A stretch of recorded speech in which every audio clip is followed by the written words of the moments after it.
Avant de plonger dans cette histoire incroyable, pensez à vous abonner à la chaîne et à activer la cloche. Ici, chaque récit a quelque chose à dire, et vous ne voudrez pas en manquer un seul. Toute sa vie, Emma Carter avait cru connaître son histoire. Une enfance simple dans une petite ville tranquille, 2 parents aimants, Laura et Michael Carter, et des albums photos soigneusement rangés, comme des preuves irréfutables de son passé. Mais certaines nuits, un malaise sourd l'empêchait de dormir. Elle ne leur ressemblait pas. Ni le sourire de sa mère. Ni le regard de son père. On lui disait souvent: « Tu as dû hériter d'un ancêtre lointain. » Elle souriait, mais au fond, quelque chose résistait. Le jour de ses 27 ans, ce doute prit une forme concrète. Ce n'était pas de la curiosité. Ce n'était pas un jeu. C'était une urgence intérieure. Assise seule dans son appartement, Emma tenait une petite boîte blanche entre ses mains. Un test ADN. Commandé à 2 heures du matin, lors d'une nuit d'insomnie de trop. Juste pour savoir, s'était-elle dit. 2 semaines plus tard, son téléphone vibra. Résultat disponible. Son cœur se mit à battre si fort qu'elle dut s'asseoir. Les premières lignes semblaient normales, puis une phrase la figea. Aucune correspondance parentale détectée. Elle cligna des yeux. Rafraîchit la page. Encore. Encore. Puis une autre notification apparut. Correspondance biologique directe identifiée 99,9%. Un nom. Un homme qu'elle n'avait jamais entendu de sa vie. Et juste en dessous, une note du laboratoire. Cette personne est actuellement enregistrée comme décédée depuis 28 ans.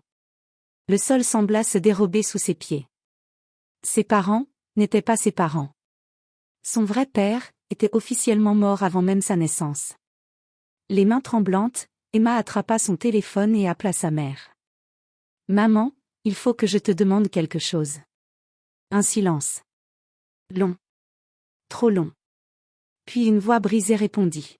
« Emma, il y a quelque chose que nous ne t'avons jamais dit. » À cet instant précis, elle comprit une chose terrible.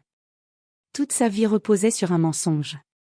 Et la vérité qu'elle s'apprêtait à découvrir allait détruire bien plus qu'un simple secret de famille. Le salon sentait encore le café froid lorsqu'Emma Carter arriva chez ses parents. La maison de son enfance n'avait pas changé, les mêmes rideaux crème, la même horloge murale qui faisait tic-tac comme un cœur trop calme. Et pourtant, ce jour-là, tout lui paraissait étranger. Laura Carter ouvrit la porte. Son sourire était là, mais fragile, fissuré. « Entre, ma chérie. » Emma entra sans répondre. Michael Carter, son père, était assis sur le canapé, les mains jointes, le regard fixé sur le sol. Il ne se leva pas. Il ne fit pas de blague. C'était déjà une réponse. Emma posa lentement son sac, sortit son téléphone et le posa sur la table basse. « Je vais poser une seule question, » dit-elle d'une voix étonnamment calme. « Et j'ai besoin de la vérité. » Laura inspira profondément. Michael ferma les yeux. « Pourquoi le test ADN dit-il que vous n'êtes pas mes parents biologiques ?» Le silence tomba comme un rideau de plomb. Laura porta une main à sa bouche. Ses yeux se remplirent de larmes avant même qu'elle ne parle. « Parce que, » murmura-t-elle, « tu n'es pas né de moi. » Ces mots frappèrent Emma plus fort qu'un cri. « Répète, » dit-elle, la gorge serrée. Michael se leva enfin. Sa voix tremblait. « Emma, nous t'avons aimé chaque jour de ta vie. Chaque seconde. Mais biologiquement, non. » Emma sentit ses jambes faiblir. Elle s'assit lentement. « Alors qui suis-je » Laura s'assit à côté d'elle, hésitante, comme si elle craignait qu'Emma ne disparaisse au moindre contact. « Tu avais 3 jours quand nous t'avons prise dans nos bras, » dit-elle. « Tu étais si petite, si silencieuse. » Emma fronça les sourcils. « Prise où » Michael échangea un regard avec Laura, puis répondit. « À l'hôpital Saint-Maries, à Boston. »« Adoptée » demanda Emma. Laura secoua la tête. « Non. » Ce mot « non » ouvrit un gouffre. « Alors quoi » siffla Emma. Laura éclata en sanglots. « Ta mère biologique s'appelait Rachel Miller. C'était ma meilleure amie. » Emma resta figée. Elle était enceinte, continua Laura. Le père avait disparu avant même d'apprendre la nouvelle. Rachel était seule. Effrayée. Michael ajouta doucement. Elle est morte en couche. Le monde d'Emma vacilla. Et moi? Elle nous avait supplié de te protéger, dit Laura. Elle ne voulait pas que tu grandisses avec son nom. Elle disait que c'était trop dangereux. Emma releva brusquement la tête. Dangereux? Pourquoi dangereux? Laura essuya ses larmes. Parce que ton vrai père. Elle hésita. Ton vrai père n'était pas un homme ordinaire. Emma sentit son cœur s'emballer. Son nom, dit-elle. Je veux son nom. Michael inspira profondément. Daniel. Ce nom résonna étrangement. Comme un écho oublié. Le test ADN dit qu'il est mort, murmura Emma. Laura détourna le regard. C'est ce que tout le monde croit. Emma se leva d'un bond. Tout le monde ne croit pas à la génétique, lança-t-elle. Alors dites-moi la vérité. Michael s'approcha d'elle. Daniel était un homme puissant. Très puissant. Officiellement mort dans un incendie, mais sans corps. Emma sentit une sueur froide couler le long de son dos. Vous m'avez menti toute ma vie. Laura attrapa sa main. Pour te sauver. Emma retira sa main lentement. De quoi? Laura chuchota, presque inaudible. De lui. À cet instant, Emma comprit une chose terrifiante. Son identité n'avait pas été cachée par honte, mais par peur. Et si Daniel était vivant, alors il savait peut-être qu'elle existait. Emma ramassa son téléphone. Je vais le découvrir, dit-elle froidement. Même si ça détruit tout. Elle claqua la porte derrière elle. Dans le salon, Laura s'effondra. Michael murmura une seule phrase, pleine de terreur. Il ne fallait jamais qu'elle cherche. La pluie battait violemment le pare-brise lorsqu'Emma Carter quitta la maison de ses parents. Ses mains tremblaient sur le volant. Chaque mot entendu résonnait encore dans sa tête, comme une alarme impossible à éteindre. Daniel. Un nom. Un fantôme. Arrivée chez elle, Emma alluma immédiatement son ordinateur. Elle tapa le nom dans la barre de recherche, le cœur battant. Les premiers résultats apparurent presque instantanément. Daniel est décédé en 1997 lors d'un incendie industriel à Chicago. Emma cliqua. Article de journal. Photo floue. Un immeuble en flammes. Cause officielle, accident électrique. Aucun survivant. Mais ce n'était pas ce que Laura avait dit. Officiellement mort, sans corps. Emma poursuivit ses recherches. Plus elle descendait dans les résultats, plus les choses devenaient étranges.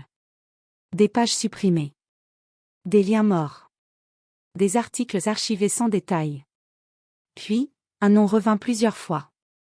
Dynamix. Une entreprise, murmura-t-elle. Elle ouvrit le site. Un empire technologique. Sécurité privée. Données. Défense. Un chiffre attira son regard. Fondé en 1996 par des faits. Un an avant sa mort. Ça n'a aucun sens. Emma ouvrit les registres publics. Fondateur, Daniel A. Statut, décédé. Actionnaire principal actuel, inconnu. Son souffle se coupa. Comment une entreprise valant des milliards peut-elle appartenir à un mort? Son téléphone vibra. Numéro inconnu. Elle hésita. Puis décrocha. Allô? Une voix grave, calme, presque mécanique répondit. Emma Carter. Vous avez consulté des informations qui ne vous concernent pas. Son sang se glaça. Qui êtes-vous? Quelqu'un qui vous conseille d'arrêter. Emma se leva brusquement. Arrêter quoi? Un léger rire froid. De chercher votre père. Silence. Il est mort, lança Emma. C'est écrit partout. C'est ce que nous voulons que vous croyiez, répondit la voix. Comme votre mère biologique le croyait. Le cœur d'Emma manqua un battement. Vous la connaissiez? La ligne resta silencieuse une seconde de trop. Rachel Miller n'était pas censée vous dire son nom, dit la voix. Mais elle a désobéi. Emma sentit la panique monter. Qu'est-ce que vous lui avez fait? Nous l'avons laissé mourir, répondit calmement l'homme. Emma lâcha son téléphone. Il tomba au sol, l'appel toujours ouvert. Emma, reprit la voix, plus proche, plus pressante. Vous avez deux choix. Elle ramassa le téléphone, les larmes aux yeux. Lesquels? Oubliez Daniel, et continuer à vivre. Ou continuer à creuser, et comprendre pourquoi votre existence est un problème. Un problème pour qui? Cria-t-elle. Un souffle. Pour ceux qui l'ont fait disparaître. La ligne coupa. Emma resta immobile, le cœur battant à tout rompre. Quelques secondes plus tard, son ordinateur s'éteignit brutalement. Puis la lumière de l'appartement clignota. Et s'éteignit à son tour. Dans l'obscurité totale, une seule pensée s'imposa à elle. Daniel n'était pas seulement vivant. Il avait des ennemis puissants, et elle venait d'entrer dans leur ligne de mire. Emma serra les poings. Papa, murmura-t-elle. Qui étais-tu vraiment? Le courant revint au bout de 10 minutes. 10 minutes de noir absolu pendant lesquelles Emma Carter resta immobile, le dos contre le mur, le cœur battant si fort qu'elle avait l'impression qu'on pouvait l'entendre de l'extérieur. Quand la lumière se ralluma, quelque chose avait changé. Son ordinateur se ralluma seul. L'écran afficha une seule ligne de texte, blanche sur fond noir. Si tu lis ça, c'est que je ne suis pas mort. Emma porta la main à sa bouche. Papa? Une vidéo se lança automatiquement. Un homme apparut à l'écran. 45 ans environ. Regard dur, mais fatigué. Une cicatrice fine traversait sa tempe gauche. Daniel est. Si tu vois ce message, dit-il, alors quelqu'un a échoué à te garder dans l'ombre. Sa voix était calme, maîtrisée, mais chargée de regrets. Je m'appelle Daniel est. Et je suis ton père. Emma s'effondra sur la chaise. Je suis désolé, continua-t-il. Désolé de ne pas avoir été là. Désolé d'avoir fait de toi une cible avant même ta naissance. La vidéo changea d'angle. Des documents défilèrent à l'écran, contrats, schémas, transferts d'argent. Et Dynamix n'était pas une entreprise ordinaire, expliqua Daniel. C'était une clé. Une clé vers quoi? Murmura Emma, comme s'il pouvait l'entendre. Vers des données capables de faire tomber des gouvernements, des groupes privés, des hommes qui se croyaient intouchables. Emma sentit un frisson la parcourir. Quand j'ai compris ce que j'avais créé, poursuivit-il. Ils ont essayé de m'éliminer. L'image montra une explosion. Le même immeuble que sur les photos d'archives. L'incendie était réel. Ma mort ne l'était pas. Emma pleurait sans s'en rendre compte. Rachel voulait te garder, dit Daniel, la voix soudain brisée. Mais ils savaient. Ils ont menacé sa vie, et la tienne. Les poings d'Emma se serrèrent. Alors j'ai fait le seul choix possible, dit-il. Te faire disparaître. La vidéo s'arrêta net. Un nouveau message apparut. Tu as été effacé des registres. Mais pas de mon sang. Emma secoua la tête. Ils ont dit qu'elle était morte en couche. La vidéo reprit, comme si elle répondait. Rachel n'est pas morte par accident, dit Daniel. Elle a refusé de signer. Refusé de me trahir. Le souffle d'Emma se coupa. Si tu cherches la vérité, conclut-il, alors ils viendront. L'écran devint noir. Puis une notification apparut. Accès déverrouillé coffre sécurisé H17. Avant qu'Emma ne puisse cliquer, son téléphone vibra violemment. Appel entrant, Laura Carter. Emma! Cria sa mère adoptive dès qu'elle décrocha.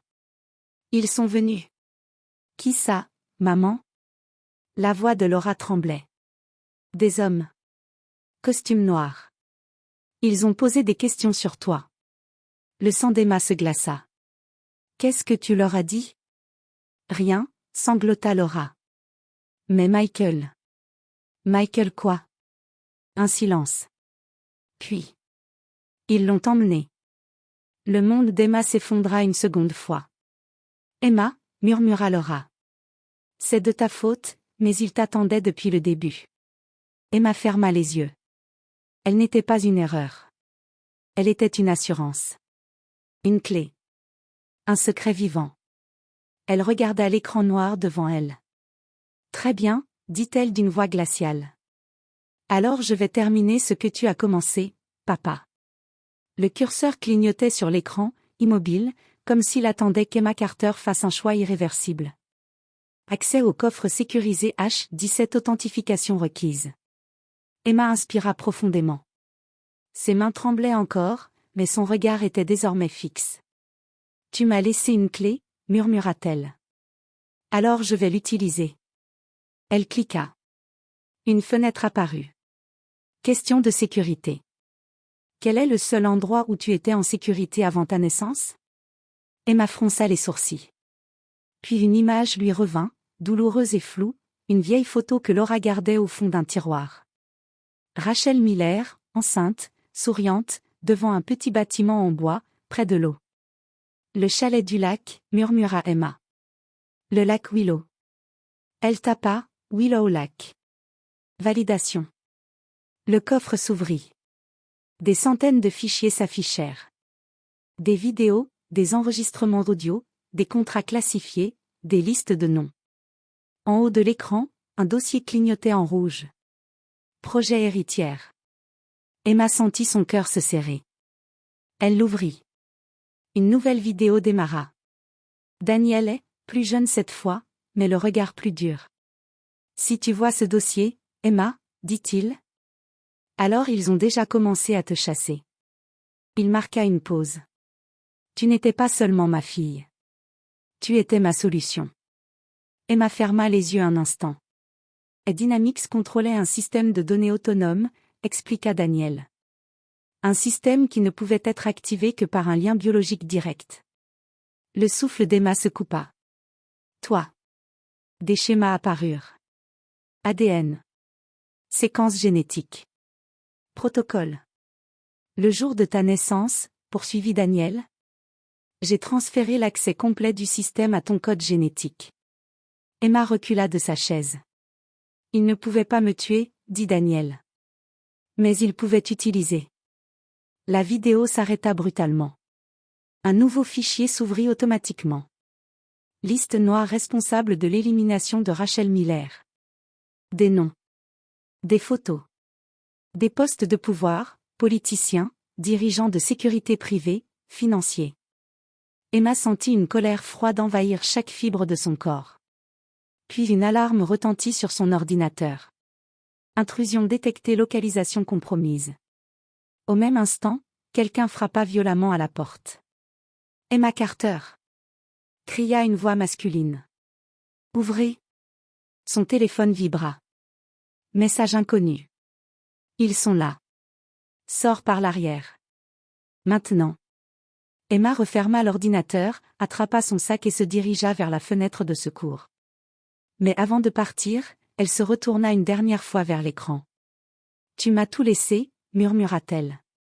Alors je ne me cacherai plus. Elle sauta dans l'escalier de secours, le cœur battant à tout rompre.